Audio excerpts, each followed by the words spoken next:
Notting Hill Carnival. I think the look in your eyes was I certainly better be there. But I'm doing 3 shows here, so I hope it's around there. Notting Hill Carnival. Notting Hill Carnival. You've been a couple times? I be there. I frequent often. Yes, yeah. Yeah. It's a 2-day carnival. A 2-day carnival. Biggest in Europe, Caribbean affair, costumes, music, food, dancing. Floats, everything. Massive. Are the times that you've been there, are they things you can talk about, or are there things that that like, just stays at the carnival? They're both.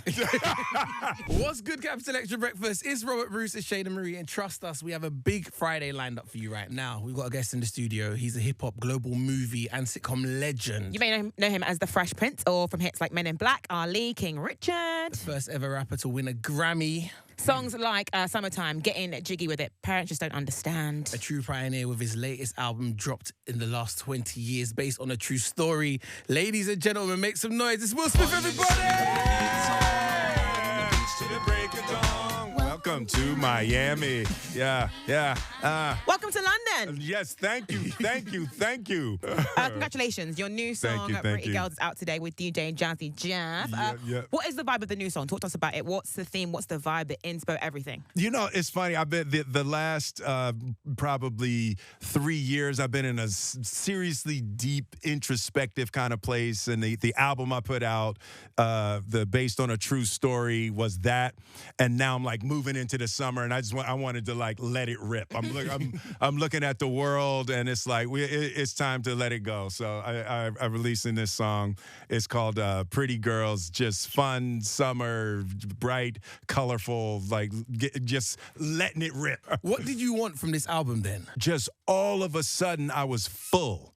You know, it was like just the experience of the last 3 years, and I went into a deeply introspective space. I like got to a point in my life where I just stopped. I just hit the pause button and really took a look and reassessed. And it was like, it almost felt like I found a new creative well. Right, it was like this new place opened up. Like I had a internal castle, and like I discovered a secret wall. You know, I'd lived there my whole life, and then found a secret wall that had all of this new art and thoughts and creativity. And it's like I just started just craving to make music. And the music that came out was this album based on a true story. So I feel like I've revisited those lots of areas of myself that I had blocked off. And so I just got to know myself deeper.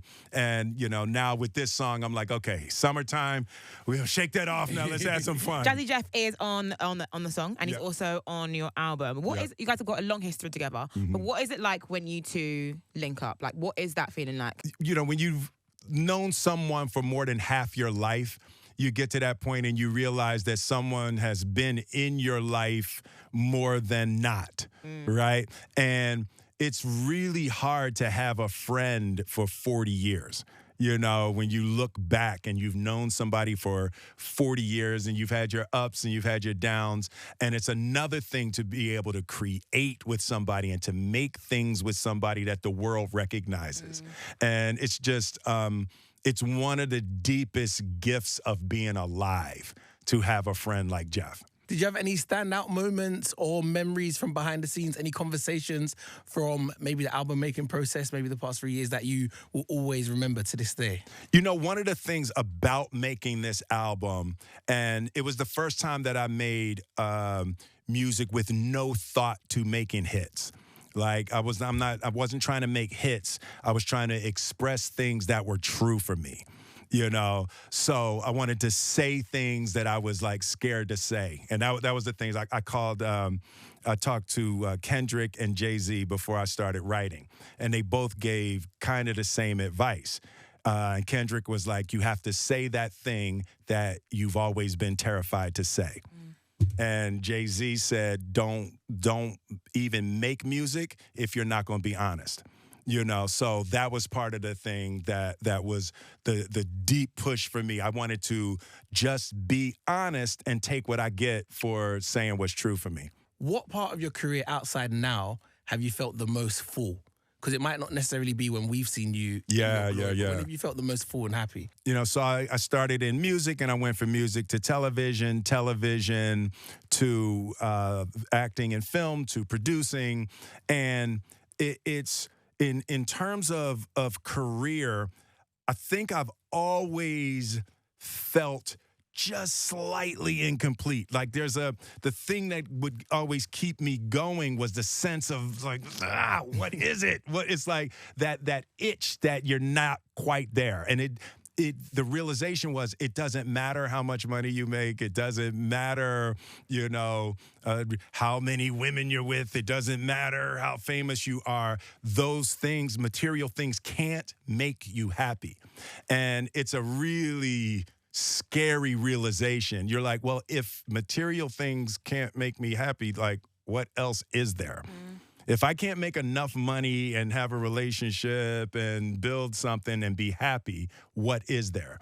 And that is the giant spiritual question that we all have to answer. And there's the realization for me that what I was actually looking for was myself. What I was actually looking for was to be totally comfortable in myself, of myself, no matter what other people think. And like to be totally joyful about having the opportunity to just be alive, and, so that's where I am now, trying to just celebrate the joy of, having this opportunity to be here. To be able to sit with you and meet new people and talk. And there's a wonderful understanding that everybody's having a hard time. And when you understand, you don't have to know what it is. I don't have to know what your hard time is, but I know life is hard for everybody. And then the question is, in this moment, can we just help each other rise a little bit? With you. Amen. Can we just have a little fun? Can we just rise up? Can we just play some music? Yes, there you go. Now, we're going to put a minute on the clock right now, Will Smith, geez, okay. and get to know you a little bit better. We do it with all our guests, so welcome to 60 Seconds with Will Smith on Capital XTRA Breakfast. What's the first thing you do when you wake up? Meditate. If you came to your house, what are you making for dinner? The American Thanksgiving meal. What's the most challenging role you've ever played? Either Muhammad Ali or Emancipation. Most defining moment in your career so far?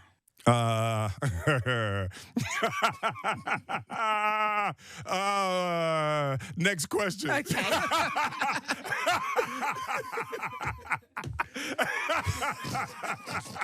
Next question. If you were a dancehall artist, what would your first single be called? Turn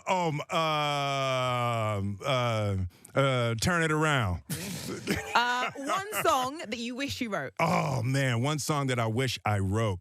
There's tons of songs I wish I wrote, but I'm gonna go with Thriller. I think that is the song that has shaped my career more than anything. We're gonna give you 5 of your films without thinking too much. Rank them 1 to 5. Men in Black, Pursuit of Happiness, Bad Boys, Ali, Shark Tale. First is Pursuit of Happiness. Second is Men in Black. Third is Ali. What was the other one? Bad Boys and Shark Tale. In that order, Bad Boys, Shark Tale. Oh, yeah. Okay, cool. Hardest thing fatherhood has taught you? That you don't own your children. That they are not meant to do what you want them to do. They're meant to be their own people. Who would play you in a film about your life? Who would play me? Everybody wants Denzel. We get that a lot. We get Denzel, we get Idris. Yeah, Denzel, we get Idris. Denzel or Idris, yeah. One of them. Sure.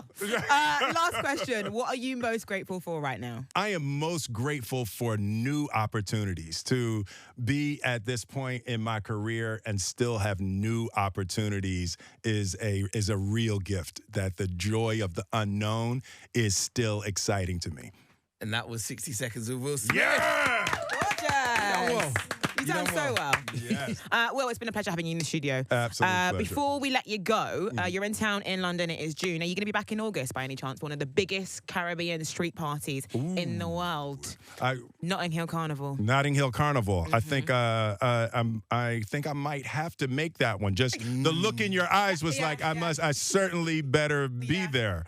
Yeah. I think I'm performing here. I don't know have my dates, but I'm doing 3 shows here, so I hope it's around there. Yeah. And we'll find some. We say the Notting Hill Carnival. Notting Hill Carnival. Yeah. Have you've been a couple times? I be there. I frequent often. Yes. Yeah. Yeah. It's a 2-day carnival. A 2-day carnival. Biggest in Europe. Caribbean affair. Costumes, music, food, dancing. Floats, it's everything. Massive.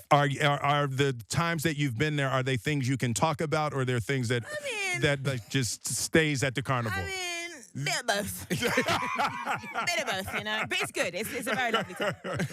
All right, one last time. Let's give it up for him, ladies and gentlemen. It's Will Smith, everybody. Yes. Thank you.